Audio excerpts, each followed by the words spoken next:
Hello student, स्वागत है आप सभी का एक बार फिर से हमारे इस ऑफिशियल यूट्यूब चैनल में जिसका नाम है एसोल सॉल्यूशन। मैं चंदन कुमार हाजिर हूं आप सभी के सामने अपनी एक और नई वीडियो के साथ।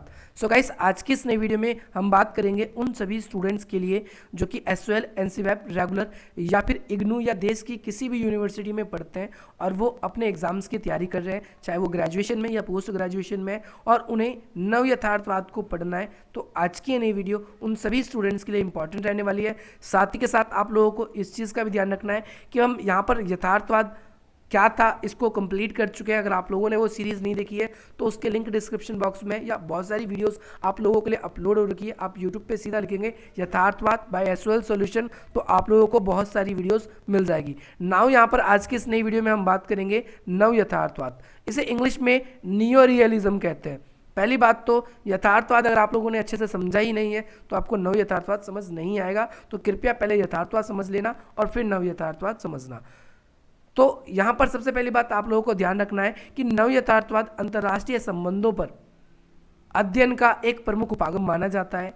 जैसे सेकेंड वर्ल्ड वॉर के बाद से जो आप लोग देखते हैं कि यथार्थवादी जो थ्योरी है, यथार्थवादी जो सिद्धांत है, वो बहुत ज़्यादा पॉपुलर हुआ। लेकिन आगे चल के 1990 के लगभग दशक में जब नव उदारवाद आया तो उसकी बहुत ज़्यादा आलोचना होने लगी, और आलोचना होने के कारण में आगे चल के बहुत सारे नव यथार्थवादी सिद्धांत शास्त्री बने जिन्होंने यथार्थवाद में कुछ कमी महसूस करी और यथार्थवाद की उन कमियों को दूर करके उन्होंने यथार्थवादी सिद्धांत के औचित्य को उचित ठहराया और उसे ही हम नव यथार्थवाद कहते हैं। नव यथार्थवाद क्या है? अंतर्राष्ट्रीय संबंधों को समझने का एक प्रमुख उपागम माना जाता है। और नव यथार्थवाद को अगर आपको समझना है तो ये केनेथ वेल्टेज, कहीं पर वेल्टेज, कहीं केनेथ वॉल्ट्ज, ऐसे करके अलग अलग बुक में आपको नाम मिलेंगे। तो केनेथ वॉल्ट्ज जो है, इनकी एक बुक है a theory of international politics. ये कब लिखी गई थी? 1979 में प्रतिपादित हुई। इस बुक के अंदर इन्होंने नव यथार्थवाद यानी नियो रियलिज्म को अच्छे तरीके से एक्सप्लेन किया है। ये जो बुक है ये अमेरिका की राजनीतिक विज्ञान और परंपराओं को ध्यान में रखकर लिखी गई है। साथ ही साथ E.H. कॉर, हंस जे मार्गेनथाउ और जो भी परंपरावादी या क्लासिकल सिद्धांत शास्त्री थे जिन्होंने यथार्थवाद पे विचार दिए थे, ये उनकी विचारों को ये आगे बढ़ाता है, उनके विचारों को, उनकी जो कमियां हैं उनको दूर करने की कोशिश करता है।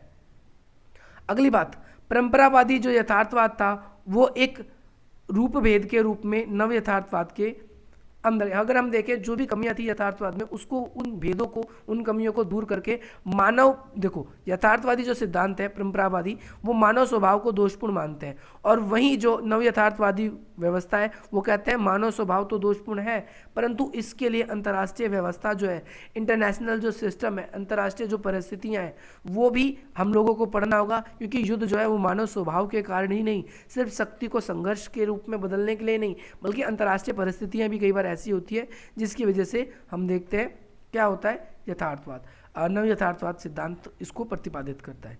इसके साथ साथ नव यथार्थवाद में राज्य ही अध्ययन का मूल पात्र है, परंतु इसमें राज्य के साथ साथ क्या करते हैं हम राज्य की संरचना और विश्व स्तर पर जो अंतर्राष्ट्रीय संस्थाएं हैं उनकी भी बात करते हैं, उनके बारे में भी हम पढ़ते हैं। आप लोगों को ये याद रखना है।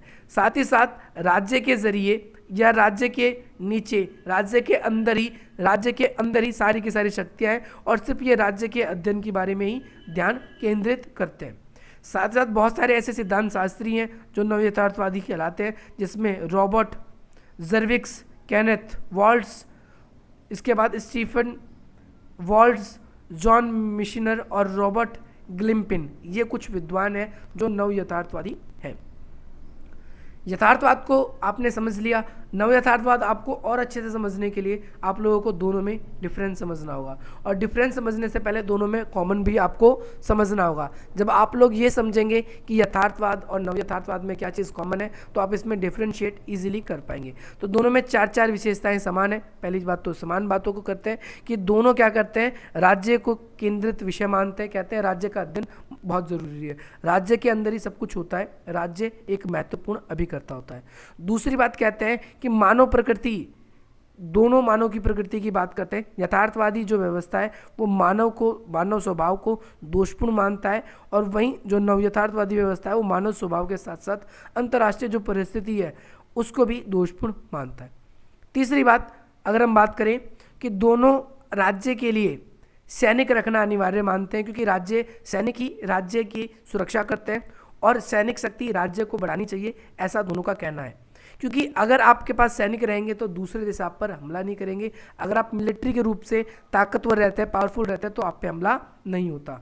अगला, दोनों के दोनों सैनिक क्षमताओं दोनों के दोनों क्या करते हैं कि सैनिक संतुलन की भी बात करते हैं। कहते हैं हमेशा पावर हर देश के पास में इतनी हो कि वो अपने ऊपर अगर कोई हमले हो रहे हैं या अंतर्राष्ट्रीय व्यवहार कोई सैंक्शंस लग रहे हैं तो उसका वो डटकर सामना कर सके।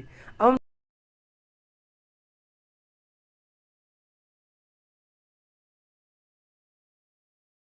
तो स्टूडेंट्स, नाउ हम बात करेंगे यथार्थवाद और नव यथार्थवाद के बीच में क्या अंतर है।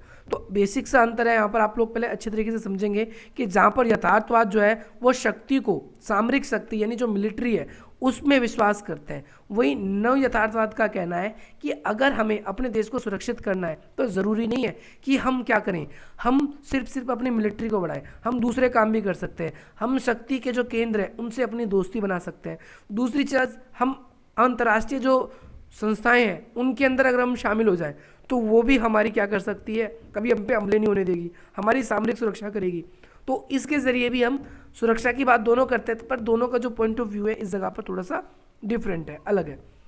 सेकंड डिफरेंस हम बात करते हैं कि भाई राज्य का उद्देश्य यथार्थवादी सैनिक सुरक्षा के बजाय वो मनुष्य की सुरक्षा को प्राथमिकता देते हैं। वो कहते हैं कि राज्य जो है वो, राज्य की जो सुरक्षा है वो सैनिक की प्राथमिकता होती है, और सैनिक अगर हैं तो कोई बाहरी देश जो बाहरी है वो भी आप पर खतरा नहीं बनता।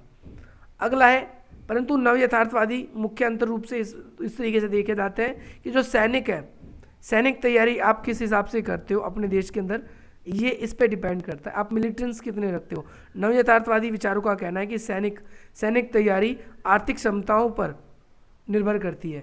अगर आप अपनी आर्मी को ज़्यादा पर खर्च करोगे तो आपकी जो अर्थव्यवस्था है वो बहुत बेकार हो जाएगी, और इसीलिए हमें अपनी सैनिक के साथ साथ अपनी अर्थव्यवस्था पे भी ध्यान देना चाहिए, नहीं तो सोवियत संघ की तरह आपका भी विघटन हो जाएगा। अगला है, अंतर्राष्ट्रीय स्तर पर राज्य जो है, राज्य पर आक्रमण केवल संभावना ही होती है, और उनका निर्णय राज्यों के हाथ में होता है कि अगर आपको लगता है कि कोई एक पर्टिकुलर देश आप पर आक्रमण कर सकता है तो राज्य हमेशा ऐसी गतिविधियों को आकार देता है जो या तो उससे दूरी बनाकर रखे, पहली चीज़, या फिर उस देश के साथ में अपने संबंध अच्छे करे ताकि युद्ध को रोका जा सके। इसके बारे में हम बात करते हैं इसके अंदर। तो नाउ यही थी इसकी वीडियो, यथार्थवाद और नव यथार्थवाद में अंतर। अब यथार्थवाद और नव यथार्थवाद आगे हम बात करेंगे और भी डीप से, और भी अच्छे और प्रॉपर मैनर में चलेगा। अगर आप लोगों को वीडियो पसंद आए तो इसे लाइक करिए, अधिक से अधिक मित्रों तक शेयर कीजिए, और हमारे इस चैनल को सब्सक्राइब कीजिए, सपोर्ट कीजिए, ताकि आप लोगों को इसी प्रकार के और भी नई नई जो वीडियोज़ हैं वो समय समय पर मिलती रहे, और हम आप लोगों को आपकी एग्जाम्स की तैयारी कराते रहे। चलेगा। अगर आप लोगों ने अब तक हमें इंस्टाग्राम पर फॉलो नहीं किया है तो उसका लिंक डिस्क्रिप्शन बॉक्स में, उस पर हमें जाकर फॉलो करें। साथ ही साथ अगर आप लोगों ने अभी तक हमारे स्टडी चैनल को ज्वाइन नहीं किया है, जो कि टेलीग्राम के ऊपर है, तो आप हमारे स्टडी चैनल को ज्वाइन कर सकते हैं। और अगर आपका कोई भी डाउट है तो आप इस तरीके से हमसे अपने डाउट्स को क्लियर करा सकते हैं। मिलते हैं हम आपसे अपनी अगली वीडियो में। जय हिंद, जय भारत।